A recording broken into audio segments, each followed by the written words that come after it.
Thanks so much for taking the time during what is got to be a wild time of year for you. What do you think about when you hear all these crazy numbers being thrown out in this historic summer that is less than a day old? Yeah, it's Christmas in July, that's for sure. It's been an unbelievable, summer so far, and I think, it's still happening. It's still to come, obviously, with the Durant move and the Dwight Howard move and some of the big fish like that. But it's been incredible just to kind of be a part of and kind of sit back and watch a little bit. We got to ask you about what you have been told. Have you been asked to be included with the caravan that's headed out to Long Island with reportedly Chris Paul and Blake Griffin and DeAndre Jordan, Steve Ballmer, Doc Rivers to go meet with Kevin Durant? What's your take on all of that, and have you been asked to be included? No, I think it'll be exciting. Me being a free agent, obviously, not having anything set in stone either way, I don't think it'd be appropriate for me to be out there this year. But I talked to Doc. I went to eat dinner with Steve Ballmer, and we had a great conversation. And Doc said, look, at the end of the day, we want you back here, period. We understand you have business to do, and you have things to kind of work out, but we want you here, and that's how they plan on moving forward. But obviously, Kevin Durant's the number one option for just about everybody in the NBA, and then you go from there. Well, Jamal, tell us what type of situation you are looking for. If maybe it's not the Clippers and maybe they land Durant or whatever it may be, what are you looking for on paper from your next team?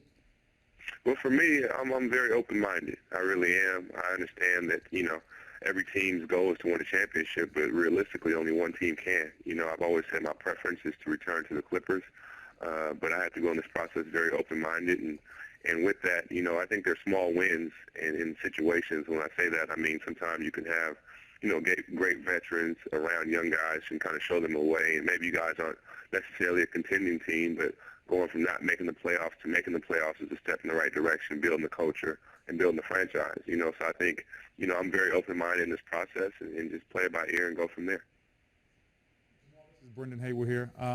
I heard you talk about being very open-minded in the process, but still I'm a little bit, I really want to know what's more important to you at this point. Is it finding a good fit? Is it getting comparable value? Because you still had a good year. You average 14 points off the bench.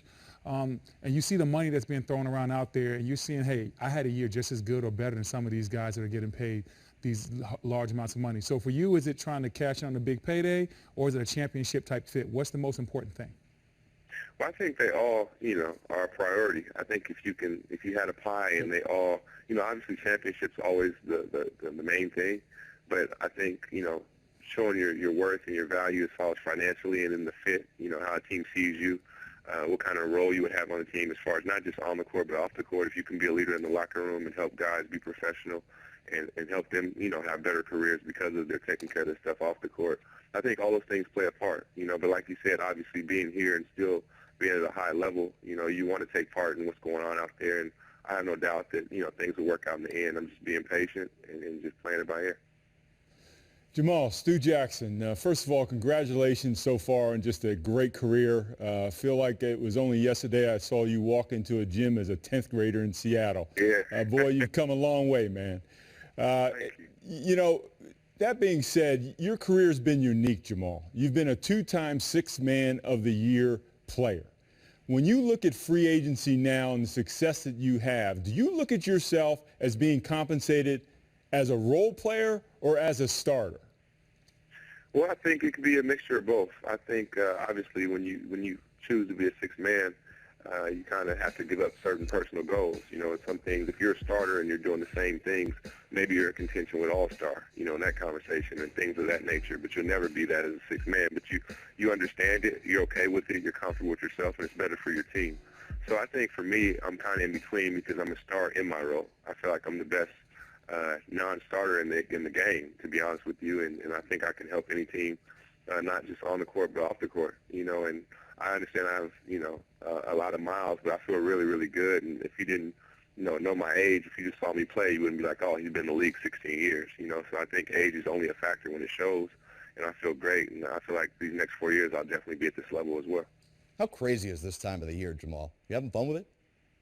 Yeah, it is. You're anxious, you're nervous, you're excited. It's all those things, and at the end of the day, you've done the work you can do on the court, And then from there, it's up to the teams and your own team as well to step up and go from there. But it's fun to watch and be a part of and hear all these crazy things every other second, it feels like. Any insight if we'll get Emoji Gate Part 2 on Sunday with Durant, Blake, and Chris and DeAndre? Nah, I think that was a one of one. That's what made that one a classic. So I'm not sure we'll get the same thing moving forward this year.